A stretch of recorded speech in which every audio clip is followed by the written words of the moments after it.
Hello students, welcome back to my YouTube channel. ನಾನು ನಿಮಗೆ ಇವತ್ತಿನ ವಿಡಿಯೋದಲ್ಲಿ ಎಂಪ್ಲಾಯಬಿಲಿಟಿ ಸ್ಕಿಲ್ ಸಬ್ಜೆಕ್ಟ್ನಲ್ಲಿ 2025 ಕ್ವಶನ್ ಪೇಪರ್ ಸೊಲ್ಯೂಷನ್ ಮಾಡಿಸ್ತಾ ಇದ್ದೀನಿ. ನಾನು ಪ್ರೀವಿಯಸ್ ವಿಡಿಯೋದಲ್ಲಿ 22nd ತನಕ ಹೇಗೆ ಸೊಲ್ಯೂಷನ್ ಮಾಡಬೇಕು ಅಂತ ತಿಳಿಸಿದ್ದೆ. ಇವತ್ತಿನ ವಿಡಿಯೋದಲ್ಲಿ 23ರಿಂದ 25 ತನಕ ಸೊಲ್ಯೂಷನ್ ಹೇಗೆ ಮಾಡಬೇಕು ಅನ್ನೋದನ್ನು ತಿಳಿಸ್ತಾ ಇದ್ದೀನಿ. ಸೊ ಇಲ್ಲಿ 23 ಕೊಟ್ಟಿರುವಂಥದ್ದು ಬ್ಲಡ್ ರಿಲೇಷನ್ ಪ್ರಾಬ್ಲಮ್. ಒಂದು ಫೋಟೋ ನೋಡಿಕೊಂಡು ಮಿಸ್ಟರ್ ಶರ್ಮಾ ಅನ್ನೋರು ಹೇಳ್ತಾ ಇದ್ದಾರೆ, ಈ ಫೋಟೋದಲ್ಲಿರುವಂಥ ವ್ಯಕ್ತಿ ನನಗೆ ಈ ಥರದಲ್ಲಿ ಸಂಬಂಧ ಆಗಬೇಕು. ಹಾಗಾದರೆ ಮಿಸ್ಟರ್ ಶರ್ಮಾ ಅನ್ನೋರು ಆ ಲೇಡಿಗೆ ಏನಾಗಬೇಕು ಅಂತ ಕ್ವಶನಲ್ಲಿ ಕೇಳಿದ್ದಾರೆ. ಮಿಸ್ಟರ್ ಶರ್ಮಾ ಅನ್ನೋರು ಹೇಳ್ತಾ ಇದ್ದಾರೆ, she is the only daughter of mother of my brother sister. ಅಲ್ಲಿರುವಂಥ ಫೋಟೋದಲ್ಲಿರುವಂಥ ವ್ಯಕ್ತಿ ನನಗೆ ಈ ಥರದಲ್ಲಿ ಸಂಬಂಧ ಆಗ್ತಿದ್ದಾರೆ. ಹಾಗಾದರೆ how is mister Sharma related to the lady in the photograph? ಅಲ್ಲಿರುವಂಥ ಫೋಟೋದಲ್ಲಿರುವಂಥ ಲೇಡಿಗೆ ಮಿಸ್ಟರ್ ಶರ್ಮಾ ಹೇಗೆ ರಿಲೇಷನ್ ಆಗಬೇಕು ಅಂತ ಕೇಳ್ತಾ ಇದ್ದಾರೆ. ಲೇಡಿಗೆ ಮಿಸ್ಟರ್ ಶರ್ಮಾ ಏನಾಗಬೇಕು? ಸೊ ಒಬ್ಬ ಲೇಡಿಗೆ ಮಿಸ್ಟರ್ ಶರ್ಮಾ ಜೆಂಟ್ಸ್ ನೇಮ್ ಕೊಟ್ಟಿರುವಂಥದ್ದು. ಇಲ್ಲಿ ಮಿಸ್ಟರ್ ಶರ್ಮಾ ಸಿಸ್ಟರ್ ಆಗ್ಲಿಕ್ಕೆ ಸಾಧ್ಯ ಇಲ್ಲ, ಆಂಟಿ ಆಗ್ಲಿಕ್ಕೆ ಸಾಧ್ಯ ಇಲ್ಲ, ಸೊಸೆ ಆಗಲಿಕ್ಕೂ ಸಾಧ್ಯ ಇಲ್ಲ. ದೆನ್ ಇಲ್ಲಿರುವಂಥದ್ರಲ್ಲಿ ಆಪ್ಷನ್ ಯಾವುದು ಅಂತಂದರೆ cousin is the right answer. ಯಾವಾಗಲೂ ಬ್ಲಡ್ ರಿಲೇಷನ್ ಪ್ರಾಬ್ಲಮ್ ಕೊಟ್ಟಾಗ ನೀವು ಕೊನೆಯಿಂದ ಓದ್ತಾ ಬರಬೇಕು. ಮೈ ಬ್ರದರ್ ಸಿಸ್ಟರ್ ಅಂತಂದರೆ ನನ್ನ ಅಣ್ಣನ ತಂಗಿ ಅಥವಾ ನನ್ನ ತಮ್ಮನ ತಂಗಿ. ನನ್ನ ಅಣ್ಣನ ತಂಗಿ ತಮ್ಮನ ತಂಗಿ ಅಂತಂದ್ರೆ ಒಂದೇ, ನನ್ನ ತಂಗಿ ಅಂತಂದ್ರೆ ಒಂದೇ. ಸೊ ಅಲ್ಲಿರುವಂಥದ್ದು ನನ್ನ ತಂಗಿ. ದೆನ್ ನನ್ನ ತಂಗಿಯ ಅಮ್ಮ, ಮದರ್ ಕೊಟ್ಟಿದ್ದಾರೆ. ನನ್ನ ತಂಗಿಯ ಅಮ್ಮ ಅಂತಂದ್ರೆ ಒಂದೇ, ನಮ್ಮ ಅಮ್ಮ ಅಂತಂದ್ರೆ ಒಂದೇ. ನನ್ನ ತಂಗಿಯ ಅಮ್ಮ, ನಮ್ಮಮ್ಮನ ಓನ್ಲಿ ಡಾಟರ್, ಒಬ್ಬಳೇ ಮಗಳು. ನಮ್ಮಮ್ಮಂಗೆ ಇರೋದೇ ಒಬ್ಬಳೇ ಮಗಳು.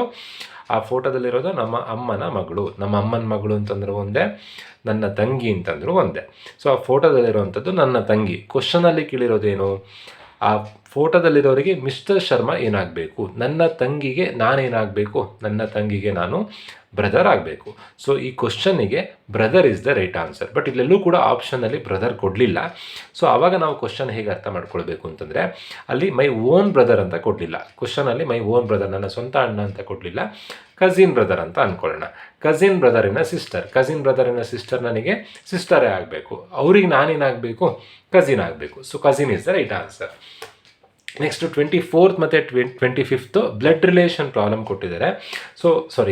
ಡೈರೆಕ್ಷನ್ ಪ್ರಾಬ್ಲಮ್ ಕೊಟ್ಟಿದ್ದಾರೆ. ಡೈರೆಕ್ಷನ್ ಪ್ರಾಬ್ಲಮ್ ಕೊಟ್ಟಾಗ ನೀವು ಡೈರೆಕ್ಷನ್ ಬರ್ಕೊಂಡ್ರೆ ಸೊಲ್ಯೂಷನ್ ಮಾಡಲಿಕ್ಕೆ ಈಸಿ ಆಗುತ್ತೆ. ನಾನಿಲ್ಲಿ ಡೈರೆಕ್ಷನ್ ಬರ್ಕೊಳ್ತಾ ಇದ್ದೀನಿ. North, south, east, west. Then north ಮತ್ತು ಈಸ್ಟ್ ಮಧ್ಯದಲ್ಲಿ ಬರೋದು ನಾರ್ತ್ ಈಸ್ಟ್. ಸೌತ್ ಮತ್ತು ಈಸ್ಟ್ ಮಧ್ಯದಲ್ಲಿ ಬರೋದು ಸೌತ್ ಈಸ್ಟ್. ದೆನ್ ಸೌತ್ ಮತ್ತು ವೆಸ್ಟ್ ಮಧ್ಯದಲ್ಲಿ ಬರೋದು ಸೌತ್ ವೆಸ್ಟ್. ನಾರ್ತ್ ಮತ್ತು ವೆಸ್ಟ್ ಮಧ್ಯದಲ್ಲಿ ಬರೋದು ನಾರ್ತ್ ವೆಸ್ಟ್.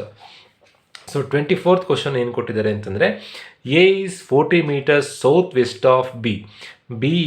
ಬಿನ ಸೌತ್ ವೆಸ್ಟ್ನಲ್ಲಿ ಎ ಇದೆನಂತೆ. ಫಸ್ಟ್ ನಾನಿಲ್ಲಿ ಬಿ ಬರ್ಕೊಳ್ತಾ ಇದ್ದೀನಿ. ಬಿಯ ಸೌತ್ ವೆಸ್ಟ್ ಡೈರೆಕ್ಷನಲ್ಲಿ ಎ ಇದೆನಂತೆ. ಸೌತ್ ವೆಸ್ಟ್ ಅಂದರೆ ಯಾವುದು? ಡೌನಲ್ಲಿ ಲೆಫ್ಟ್ ಸೈಡಲ್ಲಿ ಬರ್ಕೊಳ್ಬೇಕು. ಬಿಯ ಸೌತ್ ವೆಸ್ಟಿಗೆ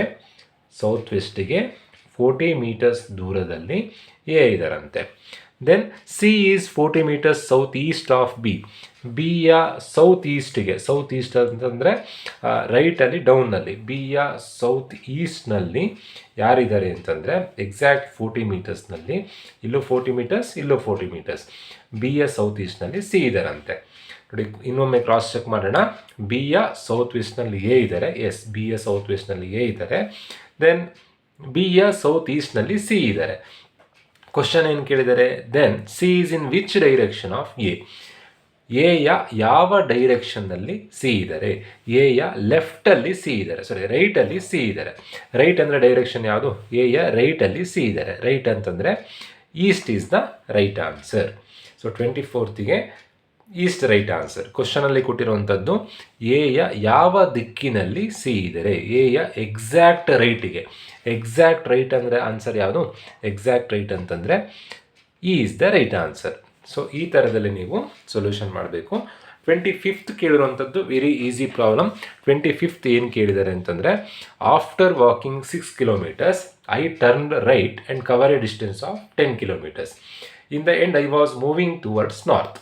ಸೊ ಇದು ವೆರಿ ಇಂಪಾರ್ಟೆಂಟ್ ಆಗುತ್ತೆ. ಯಾವ ಕಡೆ ಟರ್ನ್ ಆಗಿದ್ದಾರೆ, ದೆನ್ ಈಗ ಯಾವ ಕಡೆ ಮೂವ್ ಆಗ್ತಿದ್ದಾರೆ. ಸೊ ಇವೆರಡನ್ನ ನೋಡಿಕೊಂಡು ನೀವು ಡಿಸೈಡ್ ಮಾಡಬೇಕು. ಕ್ವಶನ್ ಏನು ಕೊಟ್ಟಿದ್ದಾರೆ ಅಂತಂದರೆ, from which direction did I start my journey, ಯಾವ ದಿಕ್ಕಿನಿಂದ ಜರ್ನಿಯನ್ನು ಸ್ಟಾರ್ಟ್ ಮಾಡಿದ್ದಾರೆ ಅಂತ ಕೇಳಿದ್ದಾರೆ. ಸೊ ಫಸ್ಟ್ ನಾನಿಲ್ಲಿ ಡೈರೆಕ್ಷನ್ ಬರ್ಕೊಳ್ತಾ ಇದ್ದೀನಿ. North, south, east, west. ಕ್ವಶನಲ್ಲಿ ಏನು ಕೇಳಿದ್ದಾರೆ ಅಂತಂದರೆ, ಒಬ್ಬ 6 ಕಿಲೋಮೀಟ್ರ್ ವಾಕ್ ಮಾಡಿ ರೈಟಿಗೆ ಟರ್ನ್ ಆಗ್ತಾ ಇದ್ದಾನೆ. ರೈಟಿಗೆ ಟರ್ನ್ ಆಗಿ 10 ಕಿಲೋಮೀಟ್ರ್ ಹೋದ್ಮೇಲೆ in the end I was moving towards north, ಲಾಸ್ಟಿಗೆ ನಾರ್ತ್ ಕಡೆ ಮೂವ್ ಆಗ್ತಾ ಇದ್ದಾನಂತೆ. ಅಂದರೆ ಅವನು 6 ಕಿಲೋಮೀಟ್ರ್ ವಾಕ್ ಮಾಡಿ 10 ರೈಟ್ ಟರ್ನ್ ಆದಮೇಲೆ 10 ಕಿಲೋಮೀಟ್ರ್ ಬಂದಮೇಲೆ ಅವನಿಗೆ ನಾರ್ತ್ ಸಿಗ್ತಾ ಇದೆಯಂತೆ. ಹಾಗಾದರೆ ಎಲ್ಲಿಂದ ಹೋಗಿ ರೈಟ್ ಟರ್ನ್ ಆದರೆ ನಾರ್ತ್ ಸಿಗುತ್ತೆ ಅನ್ನೋದನ್ನು ನೀವು ಫಸ್ಟು ಫೈಂಡ್ ಔಟ್ ಮಾಡಬೇಕು. ನೋಡಿ, ಈಸ್ಟಿಂದ ಮೂವ್ ಆಗ್ತಿದ್ದೀರಾ ಅಂತ ಅಂದ್ಕೊಳ್ಳೋಣ. ಈಸ್ಟಿಂದ ಮೂವ್ ಆಗೋದು ಅಂತಂದರೆ ಹೀಗೆ ಮೂವ್ ಆಗ್ತೀರಾ. ರೈಟ್ ಟರ್ನ್ ಅಂದರೆ ಮೇಲಿಂದ ಕೆಳಗೆ ಬರ್ತಿದ್ದೀರಾ. ರೈಟ್ ಟರ್ನ್ ಅಂತಂದರೆ ರೈಟ್ ಟರ್ನ್ ತೊಗೊಂಡ್ರೆ ನಿಮಗೆ ಸಿಗುವಂಥದ್ದು ಸೌತ್. ಸೊ ಈ ಆನ್ಸರ್ ಅಲ್ಲ. ನೀವು ಹೇಗೆ ನೋಡಬೇಕು ಅಂತಂದರೆ, ಎಲ್ಲ ದಿಕ್ಕಿಂದನೂ ಚೆಕ್ ಮಾಡಬೇಕು. ಎಲ್ಲ ದಿಕ್ಕಿಂದನೂ ಮೂವ್ ಆಗಿ ರೈಟ್ ಟರ್ನ್ ತೊಗೊಳ್ಬೇಕು. ರೈಟ್ ಟರ್ನ್ ತೊಗೊಂಡಾಗ ನಾರ್ತ್ ಸಿಗಬೇಕು. ಎಲ್ಲಿಂದ ಮೂವ್ ಆಗಿ ರೈಟ್ ಟರ್ನ್ ತೊಗೊಂಡ್ರೆ ನಾರ್ತ್ ಸಿಗುತ್ತೋ ಅದೇ ರೈಟ್ ಆಪ್ಷನ್ ಆಗಿರುತ್ತೆ. ನೋಡಿ, ಈಗ ಈಸ್ಟ್ ಅಂತ ಅಂದ್ಕೊಳ್ಳೋಣ. ನನಗೆ ಈಸ್ಟ್ ಜೊತೆ ಚೆಕ್ ಮಾಡ್ತಿದ್ದೀನಿ. ಈಸ್ಟಿಂದ ಮೂವ್ ಆಗ್ತಿದ್ದೀರಾ. ಈಸ್ಟ್ ಅಂತಂದರೆ ಮೇಲಿಂದ ಹೀಗೆ ಬರ್ತಾ ಇದ್ದೀರಾ. ರೈಟ್ ಟರ್ನ್ ತೊಗೊಂಡ್ರಿ. ನೀವೇ ಹಿಂಗೆ ಮೇಲಿಂದ ನೆಡ್ಕೊಂಡು ಬರ್ತಿದ್ದೀರಾ ಅಂತ ಅಂದ್ಕೊಳ್ಳಿ. ರೈಟ್ ಟರ್ನ್ ಅಂದರೆ ಹೀಗೆ ಬರಬೇಕು. ರೈಟ್ ಟರ್ನ್ ತೊಗೊಂಡ್ರೆ ನಿಮಗೆ ನಾರ್ತ್ ಸಿಗ್ತಾ ಇಲ್ಲ, ಸಿಗಲಿಲ್ಲ. ನಿಮಗೆ ಸಿಕ್ಕಿದ್ದು ಸೌತ್. ಸೊ ಈಸ್ಟ್ ಆಪ್ಷನ್ ಅಲ್ಲ. ನೆಕ್ಸ್ಟ್ ಸೌತಿಂದ ಚೆಕ್ ಮಾಡೋಣ. ಸೌತಿಂದ ಹೋಗ್ತಾ ಇದ್ದೀರಾ. ರೈಟ್ ಟರ್ನ್ ತೊಗೊಂಡ್ರಿ. ರೈಟ್ ಟರ್ನ್ ತೊಗೊಂಡ್ರೆ ಸಿಗುವಂಥದ್ದು ನಿಮಗೆ ವೆಸ್ಟ್. ಕ್ವಶನಲ್ಲಿ ಕೊಟ್ಟಿರುವಂಥದ್ದೇನು, ರೈಟ್ ಟರ್ನ್ ತೊಗೊಂಡು ಆದಮೇಲೆ ನಿಮಗೆ ನಾರ್ತ್ ಸಿಗಬೇಕಂತೆ. ಸೊ ಯಾವ ದಿಕ್ಕಿಂದ ಮೂವ್ ಆಗಿ ರೈಟ್ ಟರ್ನ್ ತೊಗೊಂಡ್ರೆ ನಾರ್ತ್ ಸಿಗುತ್ತೆ ನೋಡಬೇಕು. ವೆಸ್ಟಿಂದ ಚೆಕ್ ಮಾಡೋಣ. ವೆಸ್ಟಿಂದ ಮೂವ್ ಆಗ್ತಿದ್ದೀರಾ. ರೈಟ್ ಟರ್ನ್ ತೊಗೊಂಡ್ರಿ. ರೈಟ್ ಟರ್ನ್ ತೊಗೊಂಡ್ರೆ ನಾರ್ತ್ ಸಿಕ್ತು. So west is the right answer. ಎಲ್ಲಿಂದ ಮೂವ್ ಆಗಿ ರೈಟ್ ಟರ್ನ್ ತೊಗೊಂಡ್ರೆ ನಾರ್ತ್ ಸಿಗುತ್ತೋ ಅದೇ ಸರಿಯಾದ ಆನ್ಸರ್. ವೆಸ್ಟಿಂದ ಮೂವ್ ಆಗಿ ರೈಟ್ ಟರ್ನ್ ತೊಗೊಂಡಿದ್ದೀರಾ, ನಾರ್ತ್ ಸಿಕ್ಕಿದೆ. So west is the right answer. ಕ್ವಶನಲ್ಲಿ ಏನು ಕೊಟ್ಟಿದ್ದಾರೆ ಅಂತಂದರೆ, ಅವನು ಸ್ಟಾರ್ಟಿಂಗ್ ಯಾವ ದಿಕ್ಕಿನಿಂದ ಮೂವ್ ಆಗಿ ನಾರ್ತ್ ಕಡೆ ತಿರುಗಿದ್ರೆ ರೈಟ್ ಟರ್ನ್ ತೊಗೊಂಡ್ರೆ ನಾರ್ತ್ ಸಿಗುತ್ತೆ. From which direction did I start my journey, ಯಾವ ಡೈರೆಕ್ಷನಿಂದ ಮೂವ್ ಆಗಬೇಕು ಅಂತಂದರೆ ವೆಸ್ಟಿಂದ ಮೂವ್ ಆಗಬೇಕು. ಬೇರೆ ಎಲ್ಲಿಂದ ಮೂವ್ ಆಗಿ ರೈಟ್ ಡೈರೆಕ್ಷನ್ ತೊಗೊಂಡ್ರು ನಾರ್ತ್ ಸಿಕ್ಕಲ್ಲ. ವೆಸ್ಟಿಂದ ಮೂವ್ ಆಗಿ ರೈಟ್ ತೊಗೊಂಡ್ರೆ ಮಾತ್ರ ನಾರ್ತ್ ಸಿಗುತ್ತೆ. So west is the right answer. So ಈ ಥರದಲ್ಲಿ ನೀವು ಡೈರೆಕ್ಷನ್ ಪ್ರಾಬ್ಲಮ್ ಮಾಡಬೇಕು. ಡೈರೆಕ್ಷನ್ ಬರ್ಕೊಂಡ್ರೆ ಈಸಿಯಾಗಿ ಸೊಲ್ಯೂಷನ್ ಮಾಡ್ಬೋದು. ಹೋಪ್ ಎಲ್ರಿಗೂ ವಿಡಿಯೋ ಅರ್ಥ ಆಗಿದೆ ಅಂತ ಅಂದ್ಕೊಳ್ತಾ ವಿಡಿಯೋ ಮುಗಿಸ್ತಾ ಇದ್ದೀನಿ. Thank you.